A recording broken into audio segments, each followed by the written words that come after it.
I am M K and you are watching tech office. और आज की इस वीडियो में आपको कंप्लीट इंस्टॉलेशन की जानकारी देने वाला हूँ कि आप किस तरीके से एंड्रॉयड 11 के कस्टम रोम्स वगैरह को रेडमी के note 9S, note 9 pro, note 9 pro max और पोको M2 में फ्लैश कर सकते हो, क्योंकि इनके लिए रिकवरी डिफरेंट लगती है। यानी आप एंड्रॉयड 10 की रोम फ्लैश करना चाहते हो तो उसके लिए डिफरेंट रिकवरी चाहिए, और अगर आप एंड्रॉयड 11 फ्लैश करना चाहते हो तो उसके लिए डिफरेंट रिकवरी चाहिए। तो मैं आज आपको जो उसी के बारे में बताने वाला हूँ, क्योंकि यहाँ पे बिल्कुल ही यूजर इंटरफेस आपको चेंज मिलेगा इसके रिकवरी का, और स्टेप में थोड़ी बहुत डिफरेंट आपको देखने को मिलेगा। तो वीडियो पूरा इन तक वॉच करिएगा, क्योंकि काफ़ी इंपॉर्टेंट होने वाला है अगर आप बूट लोडर अनलॉक करके कस्टम रोम की दुनिया में एज मौज करना चाहते हो तो। ठीक है, तो note 9S, note 9 pro, note 9 pro max और पोको M2 प्रो के लिए सेम होने वाला है स्टेप। ठीक है, लेकिन अभी फिलहाल मैं यूज़ कर रहा हूँ पोको का M2 प्रो। ठीक है, तो वीडियो को पूरा एंड तक जरूर वॉच करिएगा। सबसे पहले क्या करना है कि आपके फ़ोन का बूट लोडर अनलॉक होना चाहिए और TWRP इंस्टॉल होना चाहिए। उसके बाद आपको अपने फ़ोन को स्विच ऑफ कर लेना है।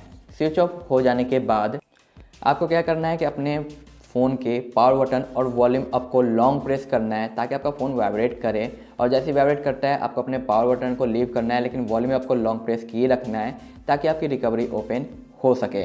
और आपसे एक रिक्वेस्ट रहेगा कि आप अभी तक आपने चैनल को सब्सक्राइब नहीं किया तो प्लीज़ सब्सक्राइब कर ले, किसी भी डिवाइस के यूजर्स हो, नोट सीरीज के या पोको के, क्योंकि आपको इसी तरह की वीडियो अक्सर मिलती रहेगी। यहाँ पे आप देख सकते हो कि मैं यूज़ कर रहा हूँ थोड़ा डिफरेंट रिकवरी, जो कि एक लॉस रिकवरी है। तो एंड्रॉयड 11 के कस्टम रोम को फ्लैश करने के लिए दो रिकवरी चाहिए होती है, एक pbrp जिसे पिंच ब्लैक वगैरह आप कह सकते हो, और दूसरा लॉस। तो कभी कभी जो pbrp में भी प्रॉब्लम करता है, और pbrp का यूजर इंटरफेस आपने ऑलरेडी देख रखा है, मैंने कई सारे वीडियो में बताया है, तो उसका flashing same to same simple होता है, बट इसका थोड़ा सा डिफरेंट होता है। तो क्या करना होता है, सबसे पहले आपको अपने इंटरनल का बैकअप ले लेना है, क्योंकि यहाँ पे वाइप होगा। उसके बाद क्या करना है कि आपको सबसे पहले आना है फॉर्मेट रीसेट, फैक्ट्री रीसेट के ऊपर, और ये जो आपके बटन है पावर मेनू और ये सारी चीज़ें, इसी का यूज़ करना है, क्योंकि यहाँ पे टच स्क्रीन काम नहीं करेगा। तो फैक्ट्री रीसेट पे आना है, पावर बटन का यूज करना है, प्रेस करते ही आपको देखने को मिलेगा फॉर्मेट डेटा, फैक्ट्री रीसेट वगैरह, कैच और सिस्टम पार्टीशन। तो यहाँ पे फॉर्मेट करना है, फॉर्मेट पे नीचे डाउन करेंगे और ओके कर देंगे। यहाँ पे फॉर्मेट का डिटेल्स आपको कुछ इस तरीके से देखने को मिलेगा, wipe data format format format. उसके बाद यहाँ पे वापस आ जाएगा। अब आप सोचोगे भाई बैक कैसे करें, तो अप क्लिक करेंगे, अप क्लिक करते ही एरो पे आ जाएगा। उसके बाद पावर बटन को टैप करेंगे, ये बैक आ चुका है।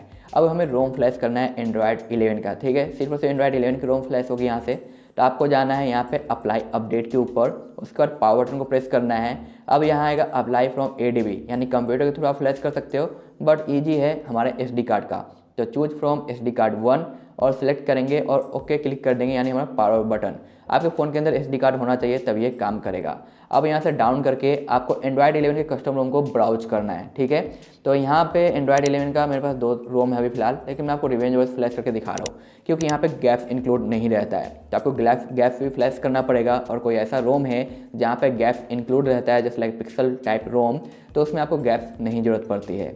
तो सबसे पहले ये आप देख सकते हो 4.1 है, एंड्रॉयड 11 का अपडेट है। ठीक है, यहाँ पे जो कोड दिखाई दे रहा है ना, ये तीनों चारों डिवाइसेज के लिए काम करता है। तो इसे सेलेक्ट करने के बाद आपको पावर बटन को ओके टैप कर देना है, प्रेस करना है। अब यहाँ पे रोम है जो इंस्टॉलेशन शुरू हो गया है, आप देख सकते हो finding update package, verifying update package वगैरह आपको नज़र आ रहा होगा। तो थोड़ा सा यहाँ पे आपको वेट करना पड़ेगा। यहाँ पे आप देख सकते हो कि फ्लैशिंग डिटेल आपको देखने को मिल रहा है कुछ इस तरीके से। ये जैसे कंप्लीट होगा ऊपर आपको आ जाएगा अप्लाई अपडेट, और यहाँ पे चूज फ्रॉम SD कार्ड। तो यहाँ पे तो ये रोम फ्लैश हो चुका है, लेकिन यहीं पे अगर आपका कोई ऐसा रोम रहता है जिसके अंदर GF यानी गूगल के ऐप्स इंक्लूड रहते हैं, तो आपको डायरेक्ट रिबूट करना पड़ेगा। लेकिन आप कोई ऐसा रोम फ्लैश कर रहे हो जिसमें गूगल के ऐप्स नहीं है इंक्लूड, आपको गैप्स अलग से डालना होगा, तो आपको गैप्स फिर से चूज करना पड़ेगा नीचे को आने के बाद यहाँ पे SD कार्ड के अंदर से। तो यहाँ पे चूज फ्रॉम SD कार्ड और पावर बटन प्रेस करेंगे। अब हम गैप्स की ओर आएंगे। तो एंड्रॉयड 11 का रोम था, तो एंड्रॉयड 11 का गैप्स लगेगा। तो आप चाहो तो निक गैप्स या फ्लेमिंग गैप्स या बीट गैप्स या ओपन गैप्स यूज कर सकते हो, लेकिन इनका जो भी लाइटर वर्जन होता है, जैसे कि पिको हो गया, बीट गैप्स हो गया, उन्हीं को यूज करना है। आपको स्टॉक वाले गैप्स यूज नहीं करने जो हैवी गैप्स होते हैं। ठीक है, ऐसे प्रॉब्लम क्रिएट कर सकता है। तो ये रहा मेरे पास निक गैप, आप जो चाहो वो यूज करो। इसे सेलेक्ट करना है और ओके पे क्लिक कर देना है, यानी पावर बटन को। अब यहाँ पे गैप फ्लैशिंग है जो शुरू हो चुका है, तो यहाँ पे भी थोड़ा सा टाइम लगेगा। तो यहाँ पे आप देख सकते हो कि फ्लैशिंग कुछ इस तरीके से आपको देखने को मिलता है। टोटल डिटेल आपको यहाँ पे लिखा हुआ मिल जाएगा कुछ इस टाइप से, और कंप्लीट होने के बाद फिर से आपको आ जाएगा अप्लाई अपडेट और चूज फ्रॉम SD कार्ड। तब यहाँ पे मैंने जो रोम को फ्लैश कर दिया, गैप्स को फ्लैश कर दिया। अब बारी आती है रिबूट करने की। तो क्या करना है, आपको यहाँ पे वॉल्यूम अप को प्रेस करना है, इस एरो पे लेके जाना है टिक को, और यहाँ पे आपको क्या करना है, पावर बटन को प्रेस कर देना है।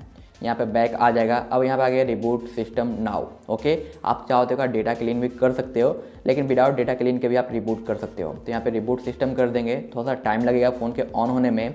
और अगर आप एंड्रॉइड 11 को रूट करना चाहते हो तो सेम इसी तरीके से आपको रिबूट करके लॉस के रिकवरी पे आना है, चूज करना है मैजिक को और फ्लैश करना है। वहाँ पे मे भी फेल दिखाएगा और लिखेगा कि आपको एनीवे फ्लैश करना है, यस और नो, तो आपको यस कर देना है और वो फ्लैश करके रूट कर देगा। तो इस तरीके से आप एंड्रॉइड 11 को रूट भी कर पाओगे, क्योंकि इसके पहले मैंने सेम रोम का रिव्यू किया है और उसमें मैंने आपको रूटेड भी दिखाया था।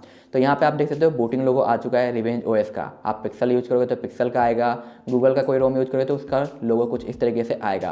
तो आई होप सो गाइस कि आपके सारे डाउट्स क्लियर हो गए होंगे कि किस तरीके से आप लॉस रिकवरी को यूज कर सकते हो और एंड्रॉइड 11 की रोम को किस तरीके से आप फ्लैश कर सकते हो, जो कि विदाउट गैप्स वाला भी हो सकता है और गैप्स वर्जन भी हो सकता है।